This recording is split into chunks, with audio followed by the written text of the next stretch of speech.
Donc voilà, je suis bien arrivé à Touriba. J'ai su m'installer tranquillement. Par contre, j'ai eu quelques soucis avec mon inscription. J'avais pas de nouvelles sur la rentrée, sur les cours, sur rien du tout. Donc ça m'inquiétait un petit peu, mais je savais qu'il fallait que j'aille voir le responsable Erasmus pour voir un peu ce qu'il en était. Ce qui m'a un peu rassuré, c'est de voir qu'il y avait une file énorme devant son bureau. J'ai attendu 1h30 et quand c'était mon tour, il m'a dit en fait t'es pas inscrit, t'as pas envoyé tous tes papiers. Et je lui dis si je les ai envoyés, justement ça fait 10 jours que j'attends que vous le signiez et que vous me donniez des nouvelles, j'ai plus de nouvelles. Et il vérifie et il me dit en fait c'était dans mes spams, donc je l'ai pas vu. Du coup j'ai pas pu t'inscrire. Écoute, je vais quand même t'accepter vu que t'es déjà là, mais bon... Et là je me dis j'espère bien que tu vas m'accepter, que je suis pas venu ici pour rien. Il m'a renvoyé quelques papiers à continuer à faire signer pour pouvoir finaliser l'inscription. Et donc là j'attends que les papiers soient signés par mon école pour pouvoir lui renvoyer, qu'il puisse faire mon inscription, que je puisse avoir ma grille de cours et puis accéder aux cours. Donc voilà, en attendant j'ai à peu près rien à faire, donc je vais faire des tours dans la ville. Alors je viens de prendre un café et je me dirige vers l'arrêt de bus le plus près de mon école parce que je vais aller dans le centre-ville. Là ça fait 2 semaines que je suis là, donc je commence à connaître un peu le centre-ville, les petites rues, etc. Mais j'ai encore pas visité de musée ou de trucs intérieurs, de trucs à visiter vraiment. Donc je crois qu'aujourd'hui je vais aller visiter un musée, soit sur la ville de Riga, soit sur la Lettonie en général, pour la culture et pour un peu mieux connaître le pays dans lequel je vais vivre pendant 3 mois, 4 mois.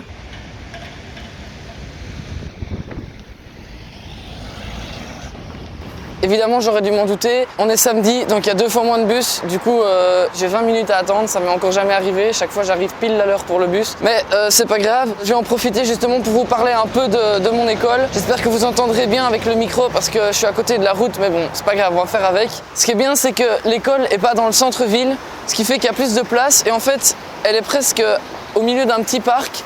Donc devant l'école, il y a une espèce de jardin avec une fontaine, des petites plantes, des petits arbres, des petits bancs.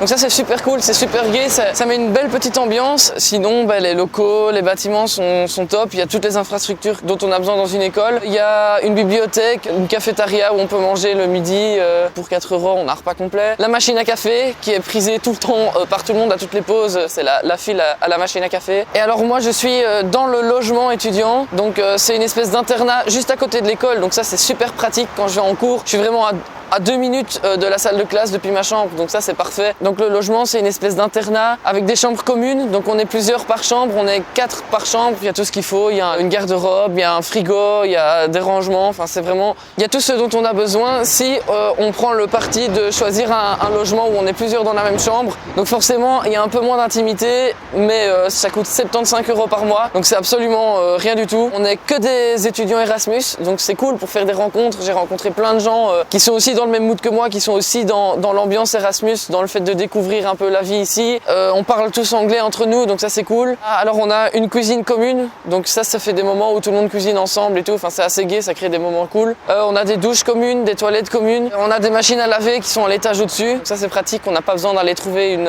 laverie dans le centre-ville. Un local commun aussi, une espèce de salon où on peut aller juste entre amis discuter ou juste se poser. Donc franchement c'est cool, les infrastructures et l'ambiance générale entre personnes Erasmus, etc. C'est vraiment cool, vraiment top. Là mon bus va arriver d'ici 5 minutes et je vous propose de me suivre pour aller voir la ville.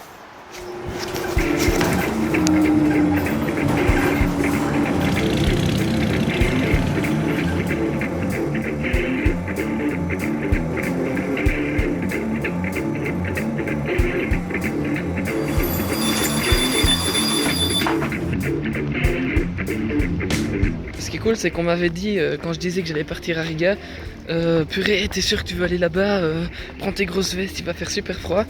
Et en fait, là, ça fait 2 semaines que je suis là, il fait 21 degrés, plein soleil tous les jours, je suis en petit t-shirt, il y a juste le petit vent bien frais qui fait du bien. Il paraît que c'est exceptionnel, qu'il n'y a jamais des si beaux jours pendant aussi longtemps. Là, pour l'instant, on a vraiment du bol.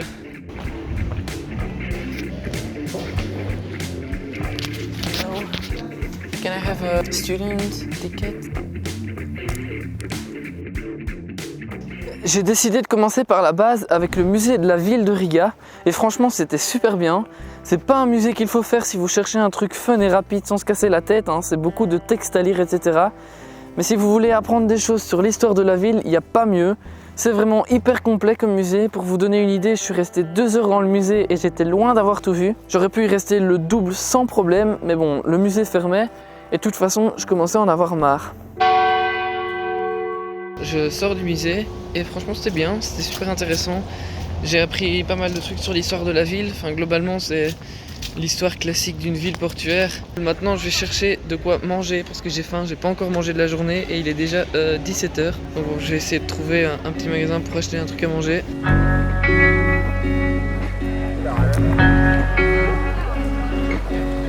Flea market flannel and a pair of Wrangler jeans. If you know what I mean. He's got a pair of old boots. He's kicked every rock down the street. Yeah, you know what I mean.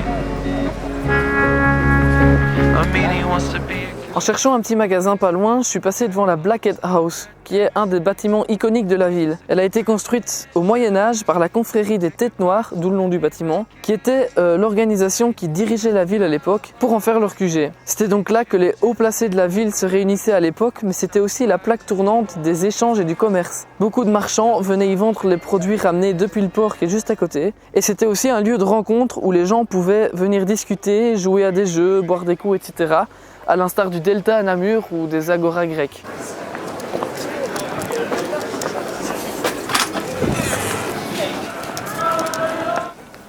Dans le reste de la vieille ville, le long des places et des petites rues pavées, on trouve beaucoup d'églises, des petites boutiques, des bars, des restaurants, etc.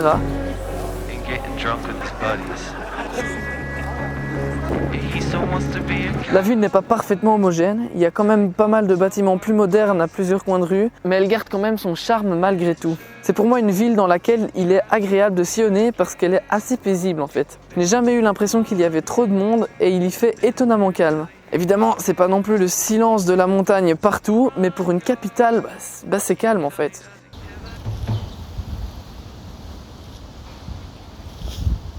Pas un bruit, hein. La vieille ville est comme coincée entre le fleuve, la Daugava, et le parc qui la sépare de la partie plus moderne de la ville. Le parc justement, c'est un super endroit qui s'articule autour d'un canal et où il fait super bon vivre avec la météo d'été. Il fait juste assez chaud et les arbres donnent ce qu'il faut d'ombre pour ne pas être sous le soleil. Il est assez bien aménagé avec des petites allées, des ponts, des parterres de fleurs, des effets d'eau et quelques statues, etc.